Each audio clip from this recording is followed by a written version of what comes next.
Tu as tué le gamin, dit un témoin aux membres des forces de défense et de sécurité qui a tiré sur le jeune homme. Cher, grand fan de foot et assistant de son père dans son travail de plomberie, devait passer le baccalauréat en candidat libre. Il sera fauché par une balle en plein cœur. Baïchek, fils aîné, travaillait le 4 mars 2021 dans son atelier lorsqu'il a été abattu. Les représentants de l'État venus présenter leurs condoléances implorent son père de ne pas porter plainte et promettent de lui rendre justice. Ils ne prendront plus ses appels dans les mois suivants.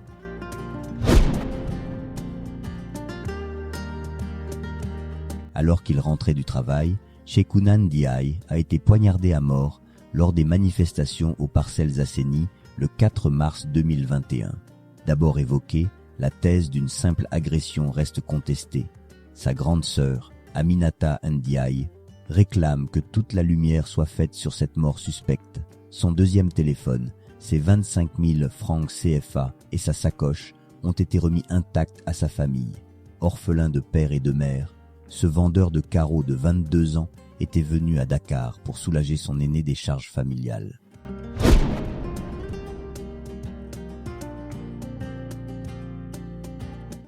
Il reste d'autres camarades, je vais aller les chercher, ils sont en difficulté à l'intérieur.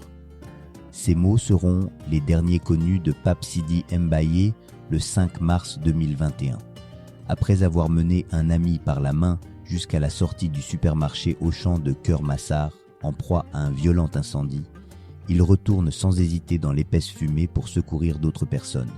Altruiste jusqu'au bout, l'étudiant en mécanique automobile paiera de sa vie son courage. Il sera retrouvé mort, asphyxié.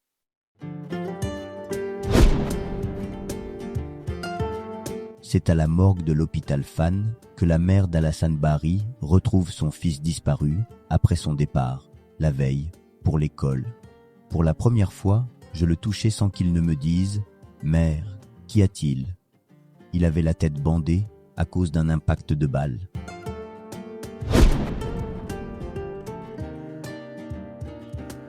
Peu de temps avant sa mort, Famara Goudiaby tenait l'opinion publique à témoin. Douille à la main en guise de preuve, il s'insurgeait dans une vidéo contre les tirs à balles réels des hommes de tenue. « Voici les balles, des balles réelles, ils ont même blessé un jeune ici », criait-il. Moins chanceux, un de ces tirs lui sera fatal ce 5 mars, quelques semaines avant qu'il n'entame ses études universitaires.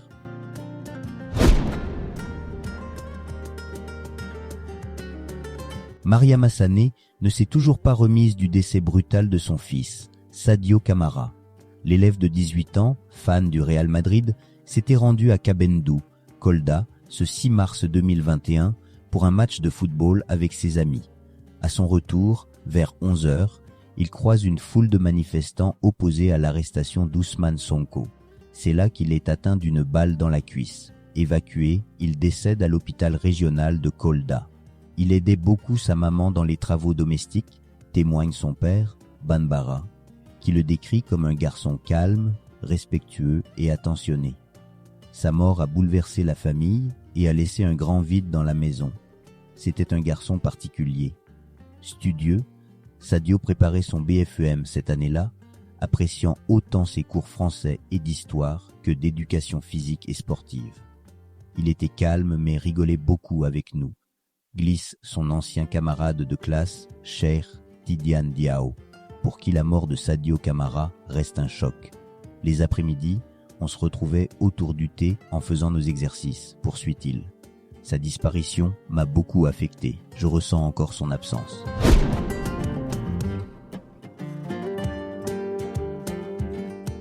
Moussa Dramé attendait le passage de la foule de manifestants pour continuer son chemin paisiblement. Une balle abrégera la vie de ce soutien de famille originaire de la commune kaolakoise de Ndofane. Dans un de leurs derniers échanges, il s'engageait à s'en charger et exhortait son père à ne plus se préoccuper de l'approvisionnement en riz pour la maison.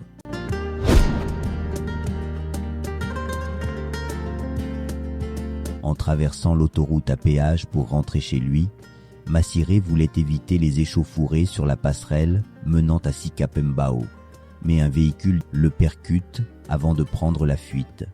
Le jeune apprenti mécanicien décédera quelques heures plus tard à l'hôpital principal de Dakar.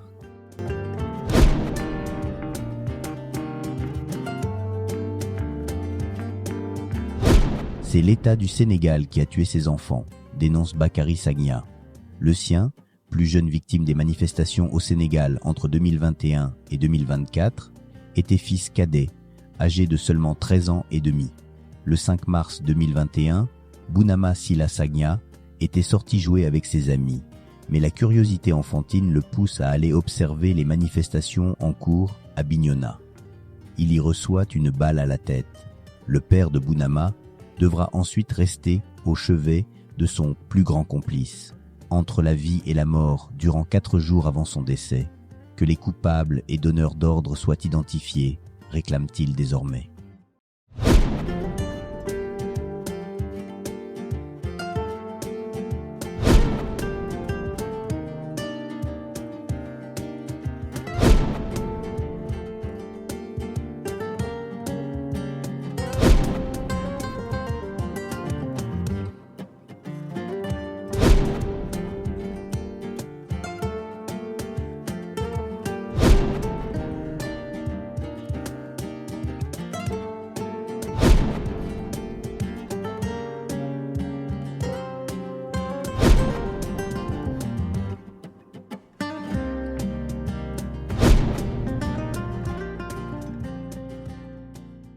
Le 16 mai 2023, dans les heures qui suivent la publication de la photo de l'adolescent gisant dans le sang, le ministère de l'Intérieur s'empresse de publier un communiqué sur la mort de Pape Amadou Keïta. Il aurait été poignardé, dit l'État du Sénégal, mais les résultats de l'autopsie sont implacables. Un projectile a traversé le poumon gauche et la base du cœur du jeune homme. Une double peine pour son père Tanor Keïta, qui perd son espoir âgé de seulement 17 ans dans une manifestation à la veille du procès de l'opposant Ousmane Sonko, accusé de viol. Ce jour, Pape Amadou, un passionné de football surnommé Di Maria par ses coéquipiers, était parti au marché pour acheter un maillot du PSG. Il se mêle à la foule et trouva la mort. Un énorme gâchis, selon sa surveillante générale, qui décrit un élève travailleur. Pâques laisse derrière lui un père inconsolable qui attend désespérément que justice soit rendue.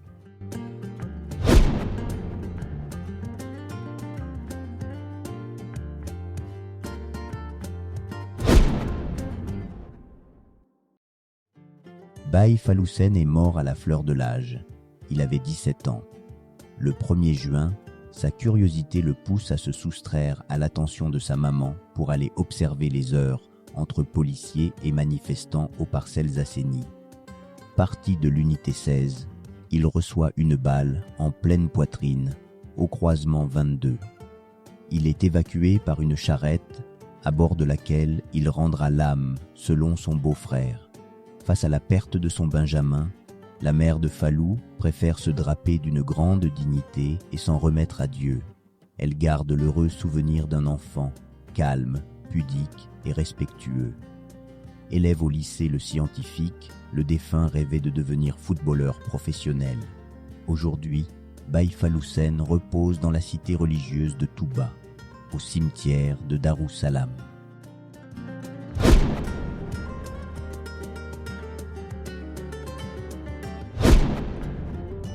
Kadimba avait décidé de prendre part aux manifestations avec ses amis à Pikine le 1er juin.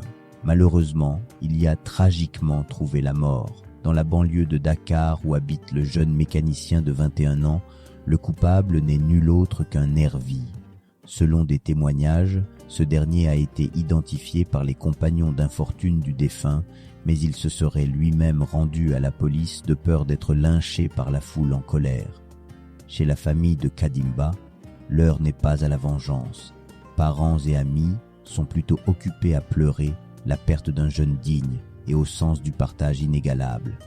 Ibrahim Abba se raccroche à cette dernière image du corps inerte de son fils. Après avoir appris que Kadim a été touché par balle, je me suis rendu au dispensaire. J'ai ôté le drap qui couvrait son visage et je l'ai appelé par son prénom. Le père endeuillé n'obtiendra jamais de réponse. Morguer Ndiaye était un amoureux du ballon rond. Le 1er juin, vers 18h25, il décide d'aller s'entraîner au terrain de football situé près de chez lui. Avant de partir, il rassure sa mère qui lui conseille de faire attention aux manifestations houleuses se déroulant dans le quartier.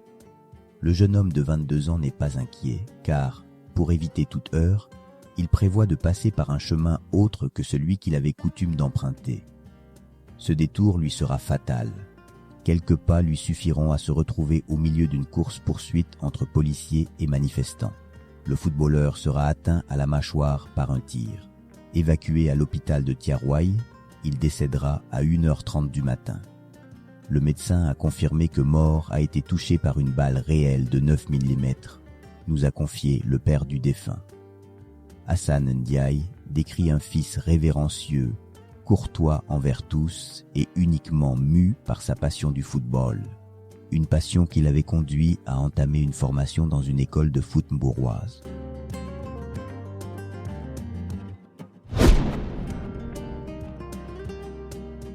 Le 1er juin, chez la famille Silla, le patriarche Soriba avait pris les devants en défendant sa progéniture de sortir, car dehors, les affrontements entre policiers et jeunes avaient atteint un pic de violence inquiétant. Hélas, ces précautions prises n'auront pas suffi à empêcher son fils de figurer parmi les victimes des manifestations. Ce jour-là, le défunt Mohamed Silla passe la journée au sein de la demeure familiale. À 17h, il y effectue sa prière, puis décide de rejoindre ses parents qui tiennent une échoppe située à quelques encablures. L'adolescent de 19 ans déjeune en leur compagnie et prend sans tarder le chemin du retour au cours duquel sa vie est abrégée par un tir de balle. Mis au courant par les riverains, Soriba Silla se lance dans une recherche effrénée de son fils dont il ne retrouvera le corps que le lendemain à l'hôpital Baudin.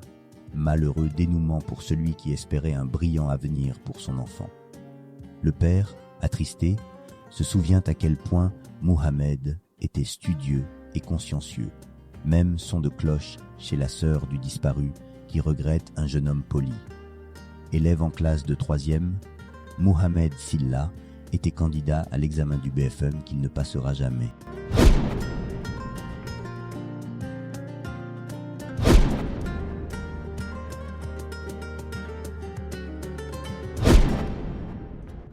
Quand Boubacar Diatta parle de son regretté petit frère, il se laisse volontiers aller aux confidences. Il raconte comment Sidia Diatta abhorrait les injustices, comment il était de toutes les batailles du parti PASTEF dont il était militant depuis 2018, comment il était un soutien pour ses frères et sœurs. Sidia avait 32 ans. N'ayant pas trouvé d'emploi à la fin de ses études à l'Université catholique de l'Afrique de l'Ouest, UCAO, il s'était lancé dans l'agriculture. Il est mort le 1er juin à Ziguinchor, après avoir été atteint par balle, comme l'a confirmé l'autopsie que sa famille n'a pu consulter que partiellement. La police nous a empêchés de lire l'intégralité de l'autopsie, dénonce Boubacar Diatta. Les proches de Sidia Diatta disent être déterminés à obtenir justice. L'annonce de sa mort a secoué la twittosphère sénégalaise. El Hadj Mamadou Cissé y était connu sous le pseudonyme de Bourgeois. Dès l'annonce du décès de cet étudiant en lettres modernes né au quartier de l'église de Grand Yoff, ses photos ont inondé la toile et délié les langues. Les témoignages furent unanimes quant à sa bonté et sa piété. C'est d'ailleurs en revenant de la mosquée qu'il a été touché par une balle à l'épaule. Son frère Jim Balba raconte que face à la fermeture de la mosquée qu'il avait l'habitude de fréquenter, Mamadou s'est rendu dans une autre mosquée située derrière sa maison. Sur le chemin du retour, il sera pris au piège des tirs qui faisaient rage. Il rendit l'âme à l'hôpital Idrissa Pouye où il fut acheminé. Une immense foule l'a accompagné à sa dernière demeure, à travers un cortège coordonné de bout en bout par les jeunes chrétiens de l'église Saint-Paul. El Hadj Mamadou Cissé devait se rendre au Canada en août afin d'y poursuivre ses études.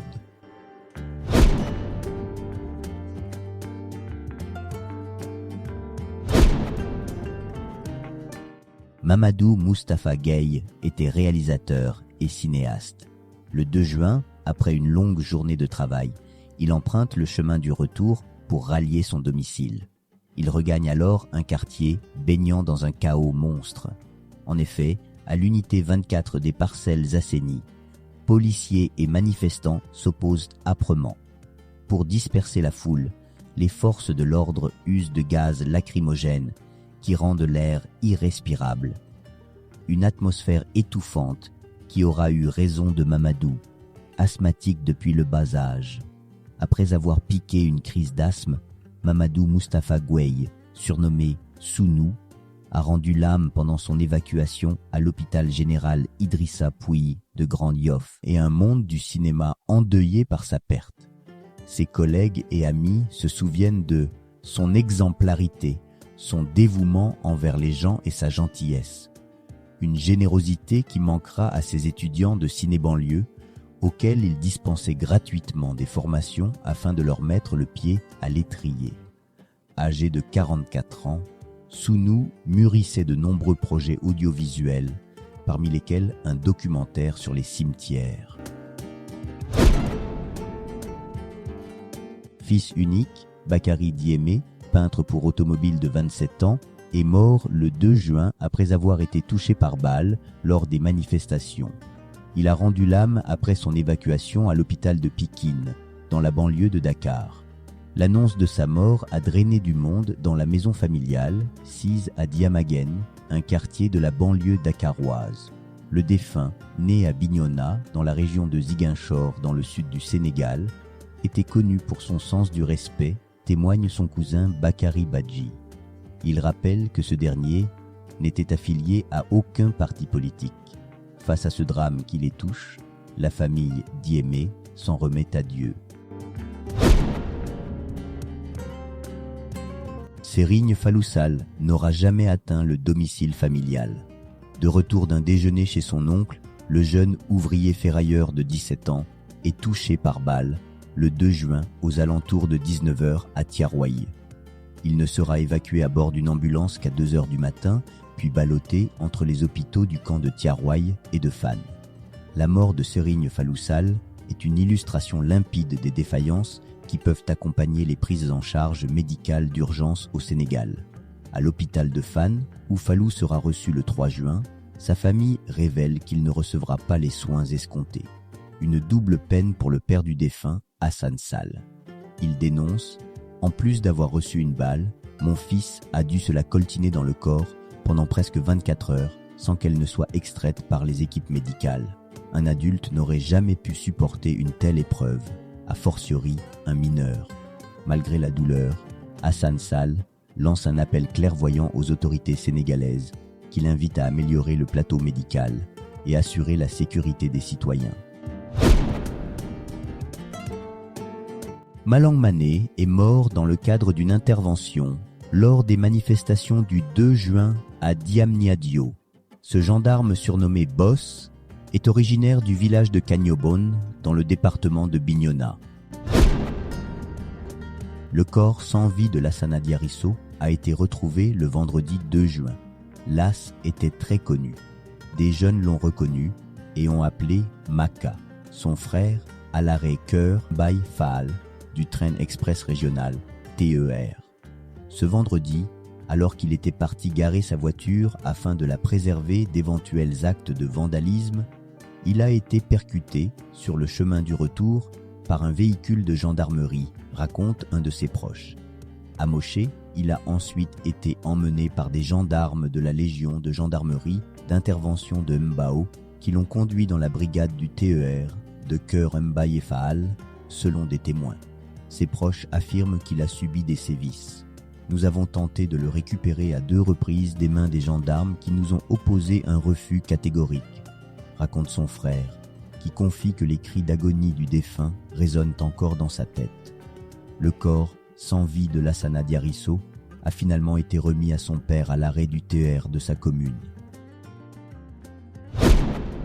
Bassirou Sarr était un tailleur dévoué à son quartier et à sa famille. Ce trentenaire que ses proches décrivent comme disponible et généreux s'en est allé après une dernière largesse à l'égard de sa maman Mbada Diouf. Elle confie « Le jour de son décès, il m'avait offert de l'argent. Il était d'un soutien indéfectible. C'est très douloureux de perdre son enfant dans ces circonstances. » Lamine Sarr, grand frère du défunt, réclame justice et souhaite que soit levée l'opacité autour du décès de Bassirou. Convaincu qu'un gendarme est responsable du tir mortel qui a ôté la vie de son frère, il est conforté dans sa position par le témoignage d'un ami de la famille qui a assisté à la mort du tailleur de 31 ans. Il raconte « Nous étions en train de manifester. Bassirou, qui était tout juste derrière moi, a reçu une balle d'un gendarme qui a pointé son arme vers nous et tiré. » Très tôt, Ismaïla Traoré, connu sous le sobriquet de Petit, a écourté ses études afin de subvenir aux besoins de sa famille. Toujours aux petits soins de sa mère, c'est d'ailleurs cette dernière qui l'accompagnait à l'hôpital lorsqu'il a été touché par balles à la tête sur le chemin du retour. Petit a succombé aux balles qui crépitaient dans une ruelle, terrain d'affrontement entre policiers et jeunes. Âgé de 28 ans, Ismaïla était un jeune homme dégourdi, touche-à-tout qui ne lésinait pas sur les moyens pour satisfaire son entourage.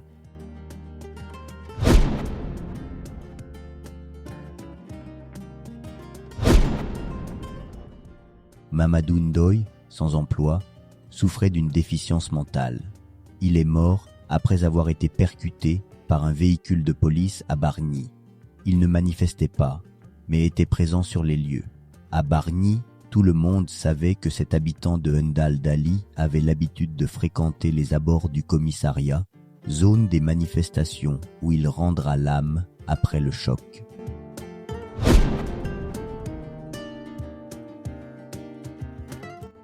Gorge nouée, voix chevrotante étreinte par l'émotion, Adja Assima Gassama égrène les nombreux souvenirs qui constellent sa mémoire et lui rappelle Ousmane Badio, son petit-fils brutalement arraché à l'affection des siens le 1er juin 2023, date de la condamnation de l'opposant politique Ousmane Sonko. Si l'adolescent était connu pour son calme olympien, il n'en démordait pas quand il s'agissait de ses choix de vie. C'est ainsi que sa passion pour les motos et la mécanique le poussera à s'écarter, aux grandes dames de son père, des chemins traditionnels balisés par l'école. Un pari pourtant gagnant puisque les premiers pas d'Ousmane dans l'univers rigoureux de la mécanique moto sont concluants au point de lui permettre de décrocher un emploi dans un atelier environnant. Là-bas, l'apprenti se perfectionne, il excelle, il gravit les échelons et devient même l'homme de confiance du patron qui n'hésite pas à lui confier les clés des lieux. Une ascension brutalement brisée par un tir mortel que la grand-mère attribue aux forces de police qui, en ce premier jour du mois de juin, répriment véhément les manifestations dans le quartier de Correntas. Ce jour-là, après avoir fait sa toilette, Ousmane est sorti pour rejoindre ses oncles et aînés afin de deviser dehors. Selon des témoins, il a été atteint par le tir mortel d'un policier qui se trouvait en face de lui, peu de temps après avoir posé les pieds hors de la maison familiale. Comme ultime geste d'amour, une caresse sur la tête de son petit Ousmane qui laisse derrière lui une famille désabusée. Le choc émotionnel fut tel qu'il rendit son père aphone et alité. Une peine qui n'a d'égal que la générosité du défunt. En témoigne cette dernière anecdote narrée par la grand-mère. La veille de son décès, Ousmane a vidé son armoire de ses vêtements et m'a demandé de les offrir aux autres. Acte curieux pour sa famille, mais altruiste comme son auteur. Ousmane Badio avait 17 ans. Il était l'unique garçon d'une fratrie de 2 enfants. Âgé de 25 ans, Souleymane Sano a été tué par balle lors des affrontements du 2 juin à Ziguinchor. « Il est mort dans mes bras », raconte son ami qui dit avoir aperçu le tireur, un policier. Souleymane habitait l'Indiane, un quartier ziguinchorois.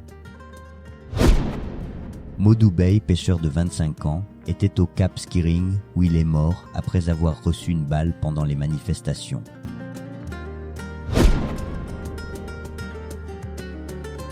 Comme à son habitude, Doudou Diène dit « Petit » revenait de son poulailler avant d'être touché par 2 balles à Bargny. Promettant de revenir, il avait fait faire du café à l'épouse de son frère. Malheureusement, la dernière fois que la voix de celui qui animait la maison des Diennet sera entendue, ce sera pour demander pardon à son père et sa mère au téléphone. Il rendra l'âme au matin du samedi, après une intervention chirurgicale à l'hôpital Idrissa Pouillet de Grand Yoff sans espoir, diront les médecins à ses proches. La balle avait fait trop de dégâts, confie son père.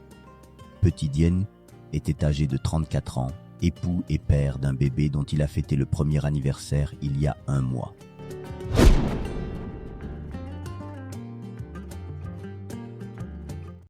Sa dernière vidéo postée sur son compte TikTok a des allures de testament.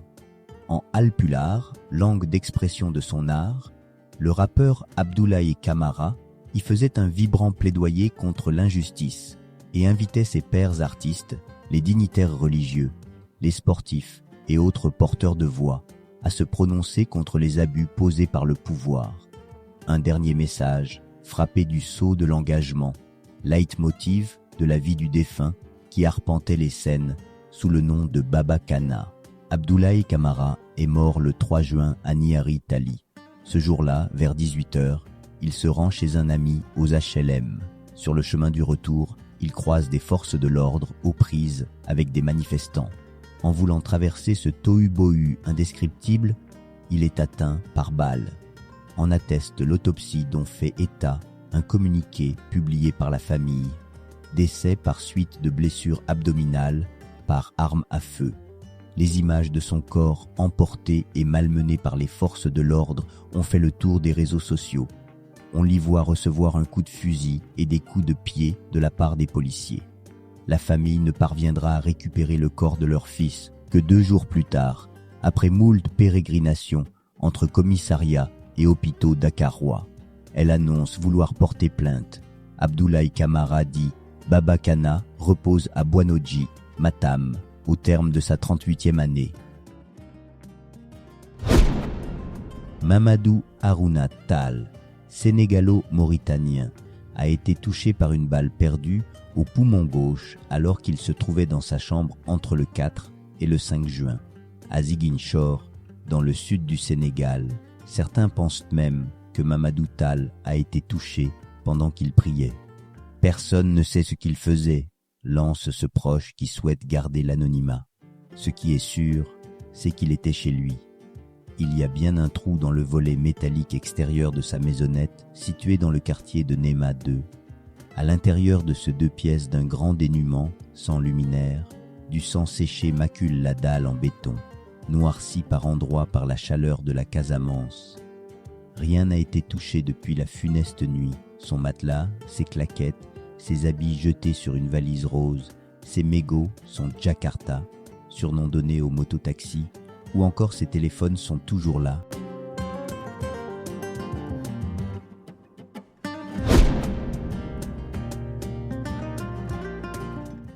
Ousmane Dia est mort dans la maison d'arrêt et de correction des suites d'une chaîne de négligence de l'État, selon sa famille. La descente aux enfers de ce vendeur de journaux commence le 30 mai 2023, date à laquelle la gendarmerie de Nguekok est prise d'assaut par des manifestants. Nous sommes la veille de la condamnation de l'opposant politique Ousmane Sonko. Pour disperser la foule, les gendarmes tirent des munitions. Ousmane Dia sera touché à la cuisse gauche par une balle en caoutchouc. Sorti de chez lui pour aller acheter à manger, le jeune homme de 25 ans a été attiré sur les lieux du drame par la clameur issue des affrontements entre population et forces de l'ordre. S'ensuit une convalescence qui sera abruptement abrégée quelques jours plus tard par des gendarmes qui, sur ordre du procureur, l'emmènent à la brigade de recherche de Sali pour les besoins de l'enquête sur les manifestations du 30 mai. Malgré son infirmité, sa nature épileptique et sa santé chancelante, attestée par des ordonnances et un certificat médical apporté par la famille, Ousmane Dia est placé en détention. Pire, il est empêché d'avoir accès à ses médicaments contre l'épilepsie. Salimata Thiam, mère du défunt, dénonce « Ils ne m'ont pas permis de lui donner ses médicaments. Je leur ai présenté un certificat médical, mais le juge a décidé que seuls les médecins dédiés avaient la prérogative de cautionner l'entrée de ces médicaments après s'être assurés de son état de santé. » Le 7 juillet, alors qu'elle se rend à la Magdebourg pour y voir son fils, Salimata Thiam est surprise d'apprendre dans un premier temps qu'il a été acheminé à l'hôpital. Puis, elle est informée du décès de son garçon. Ousmane est malade. On l'a amené à l'hôpital et il a fini par décéder là-bas, lui dit-on. La mère, éplorée, conteste cette version et affirme que son fils est mort dans la prison. Dépossédé de ses médicaments, Ousmane Dia a enchaîné les crises d'épilepsie dans sa cellule. Le témoignage du major de la prison qui confirme l'avoir vu piquer 2 crises est corroboré par le rapport du médecin légiste qui mentionne 2 crises convulsives la veille et 1h30 avant le constat de décès aux urgences de l'hôpital. Le 9 juillet, l'administration pénitentiaire invite la famille du défunt à assister à l'autopsie du corps. Les résultats indiquent une mort par étouffement suite à sa crise. Le procureur Elias Abdoulaye Diop abonde dans le même sens. La mort est liée à une détresse respiratoire aiguë, clame-t-il. Lui qui, 11 jours avant la mort d'Ousmane, avait ordonné son arrestation et demandé qu'il soit envoyé en prison malgré son état de santé alarmant.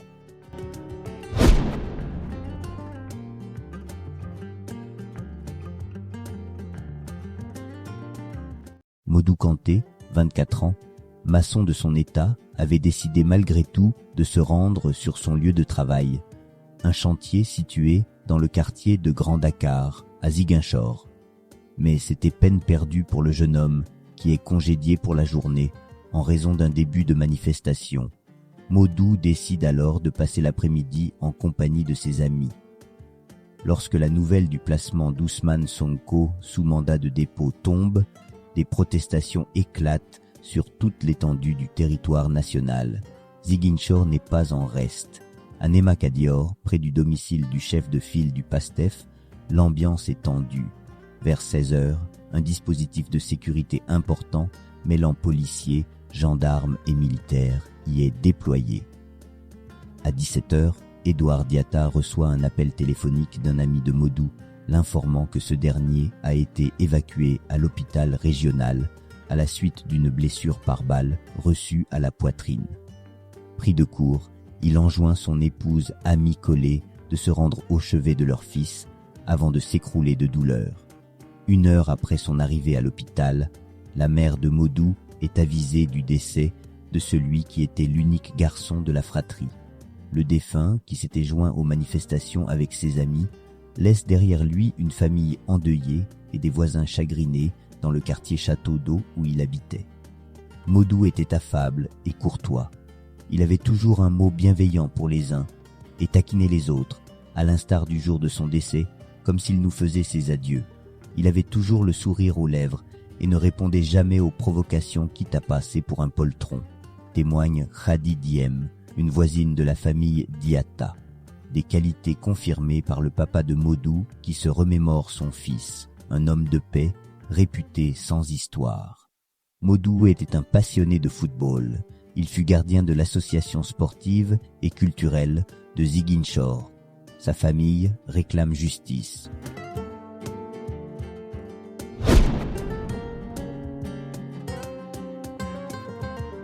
Dans une vidéo devenue virale sur les réseaux sociaux sénégalais, Baraba, vêtu d'un maillot de l'équipe nationale et d'un pantalon noir, frétille de joie. Après avoir fait le pied de grue devant le domicile du leader politique Ousmane Sonko, le jeune de 25 ans improvise un talisman composé d'eau et de sable recueilli tout près de la résidence de l'opposant. La mixture contenue dans une bouteille en plastique lui servira de protection, confie-t-il à la caméra. Une précaution teintée d'amour et de dévotion qui s'avérera vaine puisque Baraba trouvera tragiquement la mort le 31 juillet 2023, tué par une balle lors des manifestations qui ont embrasé Pikine, suite à l'incarcération d'Ousmane Sonko. Triste fin pour celui dont l'ardeur militante est encore sur toutes les bouches. Bara croyait dur comme fer aux idéaux du PASTEF. Il est mort pour ses idées. Jamais je ne l'aurais empêché de manifester pour ses convictions car je sais qu'il était un homme de principe, affirme sa mère, digne dans l'épreuve et reconnaissante d'avoir eu un fils pétri de valeurs. Même son de cloche chez Joe Mansour Niang, grand-père maternel du défunt, qui se remémore de Bara telle une pile électrique. Il débordait d'énergie et allait souvent en manifestation quand l'occasion se présentait, témoigne-t-il. Un engagement qui l'avait d'ailleurs conduit à assurer le gardiennage des clés du siège de PASTEF à Pékin-Est, en plus de ses activités de réparateur de machines à coudre. Baraba est mort des suites d'une plaie abdominothoracique transfixiante par arme à feu. Selon le certificat de mort, il repose aujourd'hui à Touba, sa ville natale.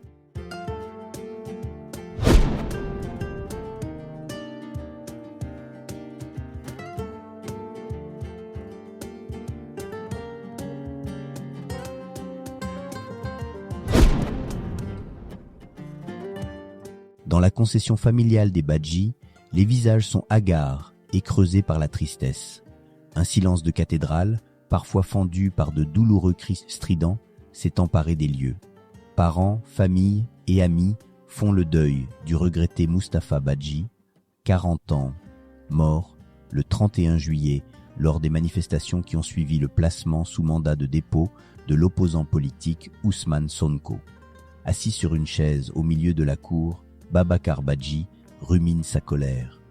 Dans la poche de son pantalon, une douille qu'il brandit non sans amertume. Cette douille provient de la balle qui l'a touché, assène-t-il avec dépit. Le grand frère atterré se repasse les images de ce jour fatidique où il a appris la mort de Tafa. Ils racontent qu'ensemble, ils ont assisté à la cérémonie funéraire du 7e jour d'un défunt voisin. Cérémonie que son frère a par la suite quittée pour aller déjeuner à la maison familiale, avant de se rendre aux manifestations. Quelques instants plus tard, Babacar voit des jeunes qui accourent vers lui et lui annoncent que son frère a été touché par balle. Il s'empresse alors de rejoindre le poste de santé de Kandé, où il trouve le corps sans vie de son petit frère. Un dénouement tragique pour Tafa, ancien militaire, qui était venu passer la fête de Tabaski à Ziguinchor et qui s'apprêtait à regagner Dakar, où il exerçait en tant que chauffeur de taxi et dont le retour à Dakar avait été différé afin d'assister au baptême du nouveau-né de Babacar. Cette dernière amabilité est à l'image du personnage unanimement loué pour son altruisme confirmé par la mère du défunt. Entre deux sanglots, Mariama Sagna rabat son voile blanc sur son visage afin de sécher ses larmes abondantes. Cette épreuve du deuil lui est familière. Elle lui rappelle de mauvais souvenirs. Elle qui a déjà enterré 4 garçons. Mustapha est le 5e fils que je porte sous terre. Je m'accroche à Dieu et me soumets à la volonté divine, mais ma vie n'a plus de sens. Mon séjour terrestre n'a plus de raison d'être, confesse la mère éplorée. El Hadj Mané, un autre proche du défunt, réclame justice afin que toutes les responsabilités soient situées et que les acteurs de ce drame soient sanctionnés. Mustapha Badji avait 2 jeunes enfants, un fils âgé de 5 ans et une petite fille de 3 ans.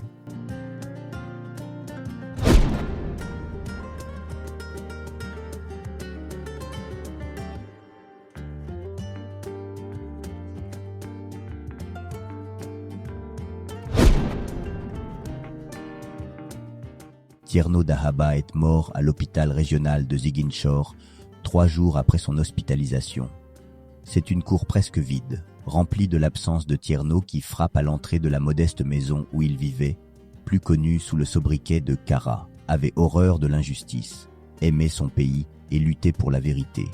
Cette lutte le mènera aux abords de 17 heures aux manifestations qui éclatent le 1er août à Bukot Sud, à la suite de l'inculpation et du placement en détention de l'opposant, Emer Ousmane Sonko.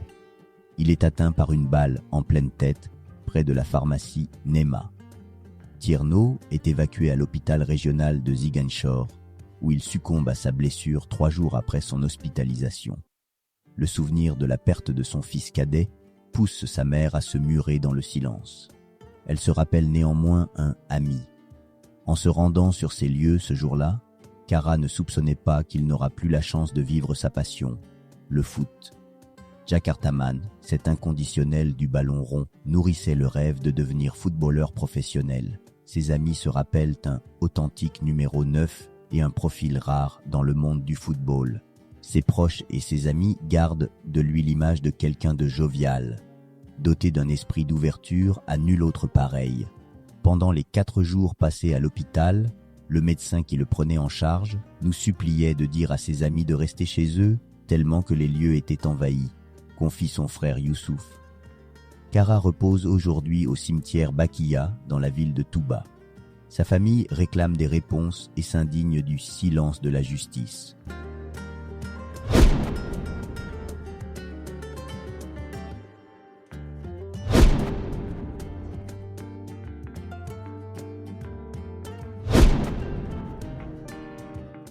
Vendredi 9 février 2024, Modou Gueye reçoit une balle dans l'abdomen alors qu'il s'apprêtait à prendre le train express régional, TER, à hauteur de la gare de Colobane.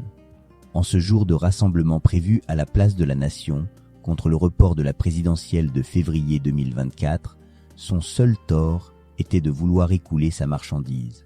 Un stock d'invendus de maillots de l'équipe nationale du Sénégal que ce commerçant avait acquis lors de la Coupe d'Afrique des Nations, marquée par une élimination prématurée des Lions. Pendant les manifestations, les participants veulent toujours s'afficher avec les couleurs de la nation. C'est pourquoi, après la prière de vendredi, nous nous y sommes rendus pour en profiter, raconte son frère Mamdam, témoin de la scène. Malheureusement, à leur arrivée à Colobane, les forces de l'ordre ont déjà pris possession des lieux. Les tirs de grenades lacrymogènes fusent alors de toutes parts. Pris de panique, Modou et son frère se perdent de vue un instant avant de se retrouver à proximité de la gare du TER. C'est là que Modou Gueye reçoit une balle. Celui qui a tiré sur mon frère est un gendarme en tenue, affirme Mamdam. Transporté en urgence à l'hôpital principal de Dakar, l'établissement de santé militaire refuse dans un premier temps de prendre en charge le blessé dans ses locaux. Puis, après 3 opérations, Modou Gueye succombe à ses blessures, le lendemain, samedi 10 février à 7h45. Dans le certificat de mort, il est mentionné qu'il a subi un traumatisme thoraco-abdominal par arme à feu avec l'éclatement du foie, ayant entraîné un choc hémorragique réfractaire malgré les moyens chirurgicaux et d'embolisation. Modou Gueye repose au cimetière de Touba.